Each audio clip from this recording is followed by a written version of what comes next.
You're welcome to your program, Building Creative Minds for Synergy, brought to you by Universal Empire. Today, we shall be looking at Ethnic Crisis Part 5. I am your uncle, Sir Bamba. Don't touch the dial. We'll be right back.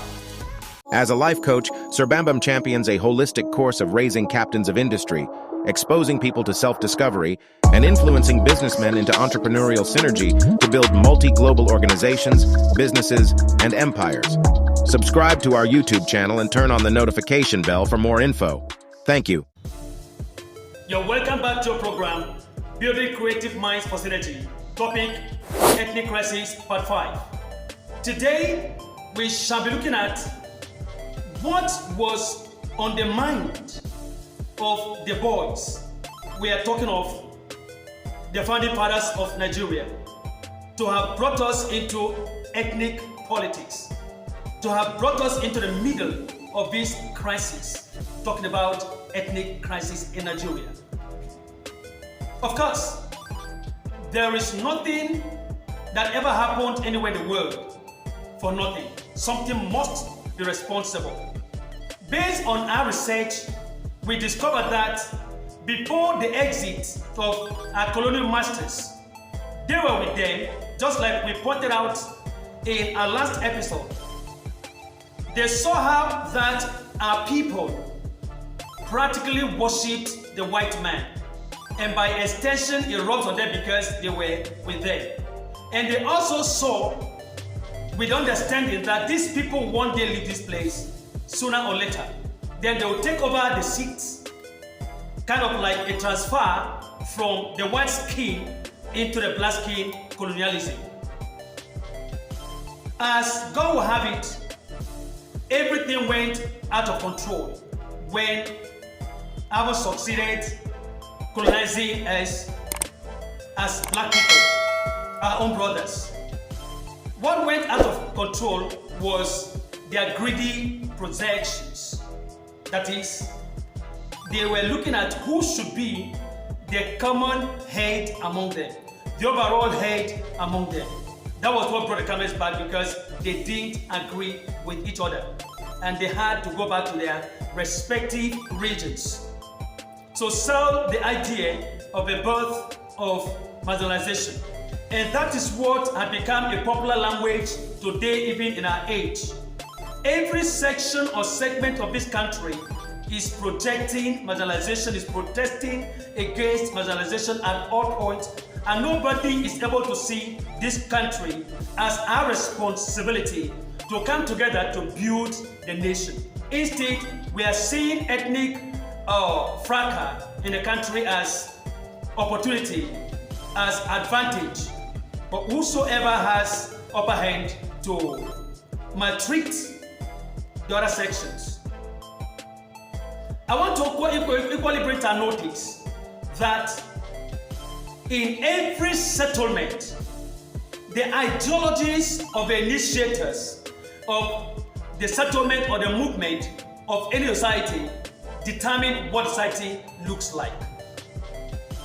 When they negotiated for the independence of Nigeria, they were not negotiating for the independence of Nigeria, they were negotiating for the independence of themselves into colonialism, new colonialism of the nation. And that is what we see playing on over and over again. Over time, several other group of politicians, the boys, that succeed each circle, they kept holding strong to this same instrument of ethnic fracas, that is ethnic politics, against the people. Even in the current times, you realize that at the top, they are together. Here in the flow, we are all divided against ourselves. However, I took a study and I discovered, together with my group, or our group, we discovered that at the course of a negotiation of this nation, they were not targeting the nation but themselves. That was why they never did the negotiation properly.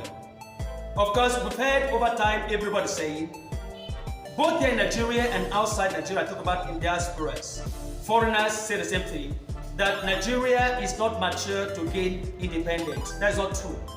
All the other way around, it's the revelation of the crime committed by our founding fathers against this nation. And that is what you and I are suffering from today. And our generations will come on to suffer the same thing. If we don't stop this ethnic crisis, it's not paying us at all. We took time to find out what happened in other countries, like the United States of America, which all of us are aware that if any nation will have much more of a problem, the United States of America would have been the most complex and confused nation on earth, because they are people they brought from different continents of the world. I'm not talking about countries. Continents of the world, and assembled them together in one nation. Because they have understanding of what they are going for, and at the same time, they have the mind of their people and their nation. They established a policy. And what is the policy? In the United States of America, they made a people in the land. These were the Red Indians. And they brought every other person from different continents of the world into this place. They established a policy. And this policy is holding them till today. Which, of course, if you look back to Nigerian situation, how our independence and freedom was negotiated, there was no policy. Everything was thrown open.